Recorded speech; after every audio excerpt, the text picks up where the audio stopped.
గత 40 ఏళ్ల చరిత్ర చూస్తే కర్ణాటకలో ఏ పార్టీ రెండోసారి అధికారంలోకి రాలేదు. కొత్త సీఎంగా డీకే శివకుమార్ బాధ్యతలు చేపట్టబోతున్నారు. కాంగ్రెస్ పార్టీని ఆయన రెండోసారి అధికారంలోకి తీసుకురాగలరా? అసలు 2028 వరకు అధికారంలో ఉండగలరా? ఆయన ముందున్న సవాళ్లేంటి? What the story.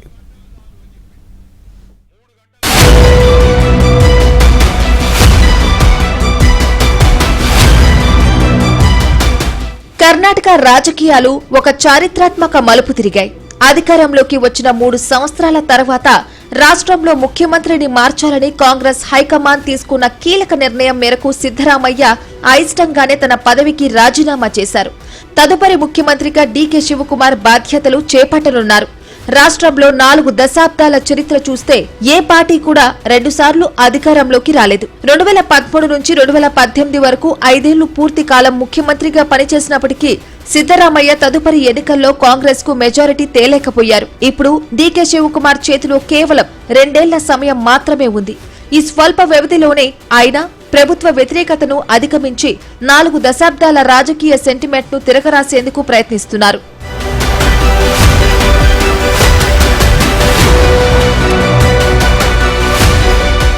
Congress party అనుబంధ విభాగం ఎన్ఎస్యుఐ నుంచి అంచెలంచెలుగా ఎదిగిన శివకుమార్ ను పార్టీలో ఒక ఫైటర్ గా, ట్రబుల్ షూటర్ గా చూస్తారు. గాంధీ కుటుంబంతో బలమైన సంబంధాలు ఉన్నాయి. పార్టీ కోసం ఓపికగా, నిబద్ధతతో పనిచేస్తే ఖచ్చితంగా గుర్తింపు లభిస్తుందనే బలమైన సందేశాన్ని ఈ నిర్ణయం ద్వారా రాహుల్ గాంధీ దేశవ్యాప్తంగా ఉన్న కాంగ్రెస్ నేతలకు పంపారు. శివకుమార్ కున్న దైవభక్తి ఇమేజ్, ఆయన వ్యక్తిత్వం ప్రతిపక్ష బీజేపీ, జేడీఎస్ ఓటర్లను సైతం ఆకట్టుకునే అవకాశం ఉందనే అంచనాలు ఉన్నాయి.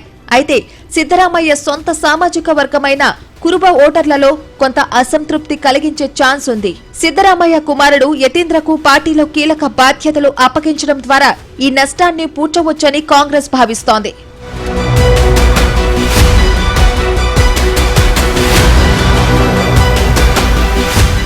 సాంప్రదాయకంగా కాంగ్రెస్ వైపు ఉండే దళిత, ఆదివాసీ, మైనారిటీ వర్గాల ఓటు బ్యాంకు చెక్కు చెదరకుండా ఉంటుందని పార్టీ ధీమాగా ఉంది. శివకుమార్ కేబినెట్ లో ఈ వర్గాలకు పెద్దపీట వేసే అవకాశాలు ఉన్నాయి. శివకుమార్ సొంత నియోజకవర్గమైన ఒక్కలిగా ఓటర్లు పెద్ద సంఖ్యలో జేడీఎస్ నుంచి కాంగ్రెస్ వైపు మళ్లే అవకాశం ఉంది. రాజ్యసభ సీటిచ్చి సిద్ధరామయ్యను ఢిల్లీకి పంపాలని అధిష్టానం ప్రయత్నించినా కుదరలేదు. దీంతో శివకుమార్ ప్రతి నిర్ణయంలోనూ సిద్ధరామయ్యతో సమన్వయం చేసుకోవాల్సి ఉంటుంది. లేకపోతే ఆయన అసంతృప్తి సెగలు రాజేసే అవకాశం లేకపోలేదు. డీకే శివకుమార్ కర్ణాటక ముఖ్యమంత్రి కాబోయే ఎంత చేతగాడైనా, ఎంత గొప్పవాడైనా 2 ఎదురు దెబ్బలు మాత్రం ఉన్నాయి. ఒకటి 1980 నుంచి ఏ ప్రభుత్వానికి సెకండ్ టర్మ్ కర్ణాటకలో ఇవ్వలేదు. చాలా పెద్ద ముఖ్యమంత్రులు కూడా ఒక టర్మ్తో కిందకి తిరిగి పంపించేస్తారు. రెండోది ఏంటంటే కాంగ్రెస్ పార్టీలోనే విపరీతమైన బహునాయకత్వం ఉన్నది అక్కడ. వాళ్ళందరికీ డీకే శివకుమార్ మళ్ళీ 2028లో కనుక గెలిస్తే ఇంకా మొత్తం అందరినీ సైడ్ లైన్ చేస్తాడు. ఆయనకు ఫ్యూచర్ అంతా ఆయనే డామినేట్ చేస్తాడు 10-15 సంవత్సరాలని అందరికీ తెలిసి పూర్తి కోఆపరేషన్ మాత్రం ఉండదు. ఇప్పుడు 35 మంత్రులు ఉన్న సిద్ధరామయ్య కేబినెట్ నుంచి ఎంతమందిని దింపుతారో వాళ్ళు వ్యతిరేకం అవుతారు. సో ఇది ఎలాగుంటుందంటే ఒక పక్కన డీకే శివకుమార్ బీజేపీని ఫేస్ చేయాలి, ఇంకో పక్కన సిద్ధరామయ్యని మిగతా కాంగ్రెస్లో కనపడిన విరోధం, లోతుగా ఉన్న విరోధం కూడా ట్యాకిల్ చేయాలి. అడ్మినిస్ట్రేషనే కాదు, రాజకీయంగా ఇదంతా తేడా తీసుకొస్తాడు. చాలా లోగిడు డీకే శివకుమార్ 89 నుంచి ఆయన ఎమ్మెల్యేగా ఉన్నాడు, 91 నుంచి మంత్రులు చేస్తూ వచ్చాడు. అన్నీ ఉండినా ఇది మాత్రం పెద్ద సవాళ్ళు ఆయనకి. చాలా ఒక చాణక్యుడికి ఉన్న విజన్ ఉంటే సాధించగలరు.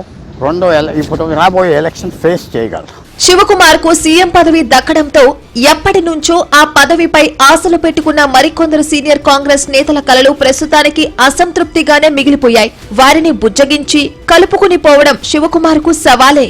అంతర్గత కుమ్ములాటలను సకాలంలో చక్కదిద్దకపోవడంతో గతంలో రాజస్థాన్, ఛత్తీస్గఢ్, మధ్యప్రదేశ్ లాంటి చోట్లు కాంగ్రెస్ ఓడిపోయింది. అందుకే డీకేకి కర్ణాటకలో సీఎం పదవి అప్పగించారు.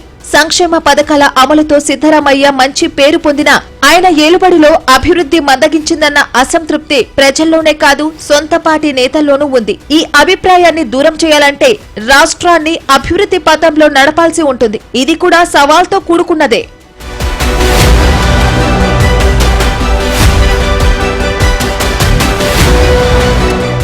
మైసూరు ప్రాంతంలో ఒక్కలిగల మద్దతుతో ఉన్న జేడీఎస్ క్రమంగా బలహీనపడుతోంది. అదే వర్గానికి చెందిన శివకుమార్ కు సీఎం కుర్చీ ఇవ్వడం వల్ల ఆ ఓట్లన్నీ తమకే పడతాయని అంచనా వేస్తోంది కాంగ్రెస్. ఒకవైపు సాంప్రదాయ అహింద ఓట్లు పోకుండా జాగ్రత్త పడాలి, మరోవైపు ఒక్కలిగల ఓట్లను ఒడిసి పట్టడం అంత తేలిక కాదంటున్నారు నిపుణులు. సంక్షేమ పథకాలను కొనసాగిస్తూనే అభివృద్ధి సాధించాలి, బెంగళూరు లాంటి నగరాల్లో రోడ్లను మెరుగుపరచాలి. అందుకే 2028 ఎన్నికల్లో కాంగ్రెస్ కు సారథ్యం వహించడం అంత తేలిక కాదంటున్నారు నిపుణులు.